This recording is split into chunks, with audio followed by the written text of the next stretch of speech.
natura sa. So we belong to this blissful nature. Noi aparținem acestei naturi fericite. And that's why we become frustrated in this world. De aceea devenim frustrați în această lume. Because this world cannot provide the level of happiness that we as spiritual beings require. Pentru că această lume nu ne dă nivelul de fericire pe care noi îl aspirăm. The happiness that this world gives with one hand, Fericirea pe care ne-o dă lumea aceasta cu o mână, it takes away with the other hand. e luată cu cealaltă. So it's not a very good deal for us. Nu e un foarte bun târg pentru noi. You're working a very hard job Am o muncă foarte grea on the promise that you're going to get very good pay. și cu o promisiune să primești un salar foarte bun And at the end of the month, the boss comes. și la sfârșitul lunii vine șeful And yes, he has in his hand și very great amount of money. are într-o mână o sumă mare de bani But he hands it to you with one hand. și ți-o întinde cu o mână And as you're reaching it, he takes it away with the other. și apoi ți-o ia cu cealaltă. Not a very good job then. Nu e o slujbă prea bună, nu, dacă se întâmplă asta. When you study human psychology, Dacă studiezi psihologia umană, we work in this world noi muncim în această lume to attain something. pentru a obține ceva Something that will exist. care să existe, Something that will last. care să dureze, Something that will have meaning. care să aibă semnificație. But nothing is like that. Dar nimic nu e așa. Nothing lasts. Nimic nu durează. Everything is subject to time. Totul este supus timpului. Therefore, ultimately, nothing has any meaning here. Și prin urmare, în cele din urmă, nimic nu are niciun fel de sens. You see? In 10,000 years from now, Peste 10.000 de ani, din momentul de față, you can be sure that puteți fi siguri everything you're seeing now pe tot ce vedeți acum, in your town of Timisoara în orașul Timisoara, will be completely different. va fi complet diferit. In fact, there's a very good chance that there may not be any town E foarte bună, e o șansă foarte mare să nu mai fie niciun oraș. at all here. And certainly not a town named Timisoara. Și sigur niciun oraș care se cheamă Timișoara. That's this world. Aceasta este lumea asta. So we are not happy with that. Noi nu No one suntem accepts that. Nimeni nu acceptă asta, nu suntem fericiți așa. We define by happiness by something that will Noi last. definim fericire ceva ce să dureze. And this is why people become frustrated. Și de aceea oamenii devin frustrați. But what we have to say is we shouldn't allow that frustration Dar așa cum am spus, nu trebuie să lăsăm această frustrare to weaken our intelligence. să ne slăbească inteligența. Use your good intelligence. Trebuie să ne folosim inteligența.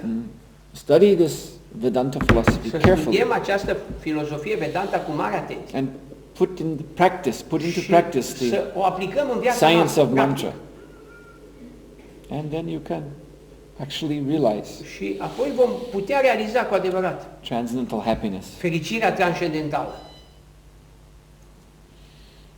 All right, then I'm going to stop here. Eu mă opresc acum aici. These programs go quite late because they start late at 8. Eu am pornit târziu, am avut doar la ora 8 emisiunea să intrăm în această sală. So would you have any questions? Dacă aveți întrebări,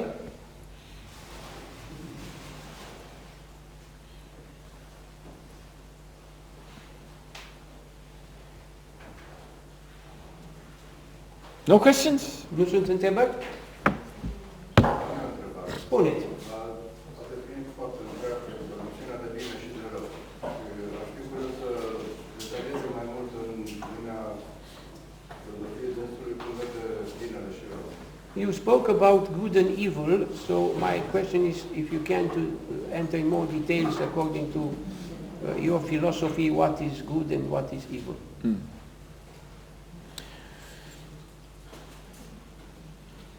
Well, we could change the words Noi putem schimba cuvintele aici and speak of knowledge and ignorance. și putem vorbi de cunoaștere și ignoranță. The ultimate good and the ultimate evil have to be understood in those terms. Binele absolut, binele ultim și răul ultim pot fi înțelese în acești doi termeni. So when there is knowledge, Atunci când e cunoaștere, and we're speaking of transcendental knowledge, și noi vorbim aici de cunoașterea transcendentală, then there is no ignorance. atunci nu e ignoranță, That means there is no evil.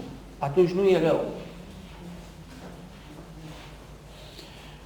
But to the degree that knowledge is covered, Dar în măsura în care cunoașterea e acoperită, then to that degree în acea măsură, we fall into what is called in Bhagavad Gita dvanva moha, the illusion of duality. atunci cădem ceea ce se cheamă în Bhagavad Gita Dvanda Moha, adică iluzia dualității.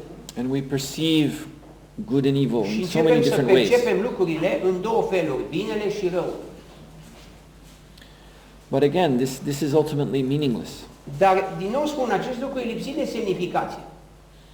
Because time passes and takes everything away. Pentru că timpul trece și îndepărtează totul. And from the perspective of time, Și din perspectiva timpului, people's points of view change. punctul de vedere a oamenilor se schimbă. Just like I come from the United States. Eu provin din Statele Unite.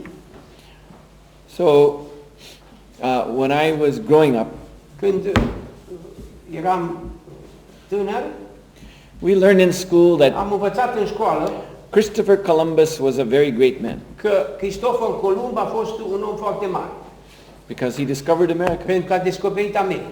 So he's one of the very important figures of history. Unul din cele mai importante personalități ale istoriei. But recently, in the last 10-20 years, Dar în recent, în ultimii 10-20 de ani, there's been a change of attitude in intellectuals. în rândul intelectualilor a intervenit o schimbare de atitudine. And so people have become more cynical. Și oamenii au devenit mai cinici. So now Christopher Columbus, well, he was this white colonialist who came to enslave Acum, the Cristofor native Columb people, who came to enslave the native people. Cristofor Columb e văzut ca un colonialist alt care a venit să ducă în sclavie oamenii nativi care erau în America. Not a nice man. Și nu-i deloc un om bun, ci un om rău. See? When I was a little boy, he was a great guy. Când eram copil, am învățat că Cristofor Columb era o mare personalitate. How many people think he's a bad man? Dar acum multă lume crede că el e un om rău. So you see, this good and evil, which is Acest bine și rău, man-centered, care este centrat pe om, is really not significant at all. nu e deloc semnificativ. It's just duality. Este doar o dualitate. But there is an ultimate good and ultimate evil. Dar există un bine fundamental, un bine ultim și un rău ultim. And the ultimate good is transcendental knowledge, Și binele ultim este cunoașterea transcendentală, by which we see everything as it is. prin care vedem toate lucrurile așa cum sunt ele. And the ultimate evil is Și this răul fundamental complete ignorance, este completa ignoranță, by which everything is reversed. prin care totul este văzut invers. We are really spirit, but we think that we're matter. Noi suntem cu adevărat spiritual, dar credem că suntem materie. We are really eternal, but we think we're temporary. Suntem în realitate eterni, dar credem că suntem temporari.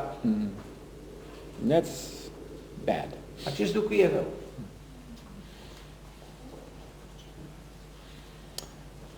Anything else? Mai Yes? sunt alte întrebări? Care se pare cel mai important în viață? What is the most important thing in life for a human? Pentru dumneavoastră special sau în general? Pentru noi, cine noi? Pentru dânsul personal. Pentru oameni în general. Pentru dânsul ce e mai important sau pentru dumneavoastră? Da, pentru dânsul. What is the most important thing for you in particular in life? For me, Pentru mine,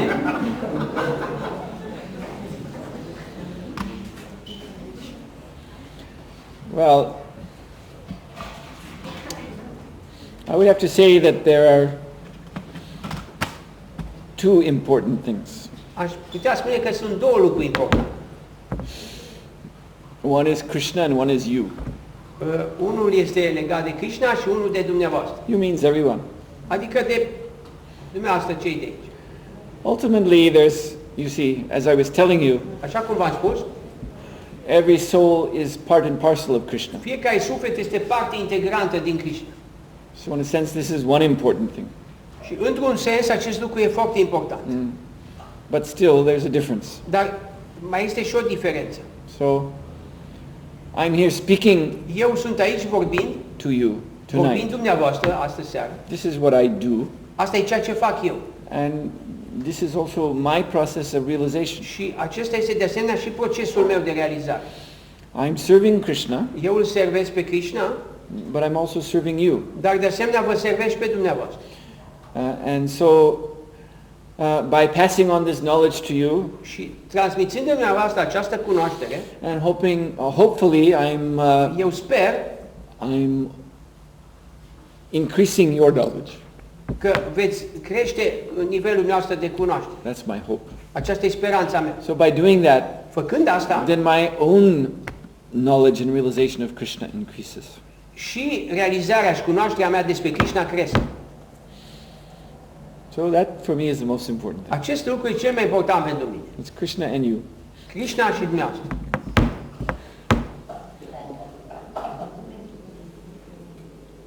Yes? Un pic mai tare că eu nu aud.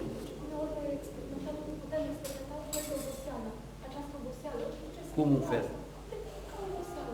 Aceasta este similară cu frustrare sau prea multă frustrare după ducă o oboseală care duce persoana să fie sătură, să nu fie persoană. So sometimes we experiment some exhausting state or fatigue. This means something similar to frustration, and because of this fatigue we may be frustrated. Yeah, well that's frustration, fatigue, also depression, all those things that, Frustrarea, depresia, and fatigue. oboseala, Anything that slows you down. toate acestea te fac să fii mai, te împiedică, te fac mai lent. It's tamoguna. E tamoguna. So, we have to fight this Noi tamoguna. trebuie să luptăm cu tamoguna. Actually, you have to regulate yourself. Adică, de fapt, trebuie să ne regularizăm viața. You know, the body has to rest. Corpul trebuie să se odihnească. So yoga is about bringing regulation to our Yoga înseamnă activities, să aducem o regularitate în viața noastră. so that we don't become swallowed up by ignorance or by passion. Să nu devenim înghițiți de ignoranță și pasiune. You see, regulation itself is in goodness. O viață regulată e în modul bunătății. So when one becomes regulated in all of activities, including even sleeping, O persoană când devine regularizată în toate activitățile, inclusiv în a dormi, which is the mode of ignorance, care este modul ignoranței, but still, if it's regulated, then it dar all dacă este becomes goodness. regularizat, atunci devine în modul bunătății. All right, then, I don't want it to go too late, so Nu vreau we'll stop. să întârzie prea mult programul, mă voi opri aici. Thank you. Vă mulțumesc foarte mult. Hare Krishna. Hare Krishna.